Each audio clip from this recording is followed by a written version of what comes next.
Hello guys, কেমন আছেন? আশা করি সকালে ভালো আছেন। আমি কিছু অরুণাচলের ফেমাস কিছু দেখাবো। ভিডিওটা পুরো বানিয়ে রাখো। শুরু করা যাক। অরুণাচলের ফেমাস মতলব কি? মানে ফুল গাছ। কি করবেন না করবেন অরুণাচলে সবসময় ফুল গাছ পাবেন। একদম এটা এভরিথিং পুরো ফুল গাছ দিয়ে লোড। বাইরে থেকে শুরু করে দেখো, এই যে কয়েকটা বিল্ডিং আছে উপরে, কত ফুল গাছ একদম দেখতে কত সুন্দর দেখা যায়। তোমরা বাইরে আসো, বাইরেও দেখাবো, বাইরের ভিডিও কীরকম এটাও দেখাবো। চলো দেখাই।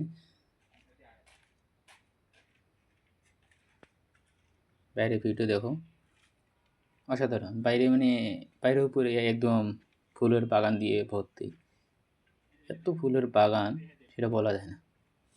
চারো সাইডে ফুলের বাগান, এখান থেকে শুরু করে একদম বেশি ওরা চাষাদের জমিন আছে, মানে সবার বাড়ির সামনে গেটের মধ্যে চার্জার বাগান সবগুলা, খালি ফুল খালি ফুল।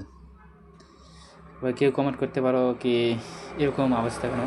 কাজে যাচ্ছি, কাজে আসি ফাঁকা পাইছি একটা, এটা আমি একটা বলো ভিডিও বানিয়ে দিলাম। সেই কাজ যে রেসিপি কাজ করি শিখলে চলো এখন দেখাবো তোমাদের কি কাজ করি সেটা দেখাবো। এখানে এই যে পিলার ঢালা আছে, অরুণাচলে তো এই যে পিলার ঢালিয়ে এরকম করে চাংঘর বানায়। আমার এখানে তো চলে না, আসামে অরুণাচলে এই সব চলে। অরুণাচলে তো চাংঘর বানায়। জানো ভিডিওটা কেমন লাগলো মতামত জানাবেন।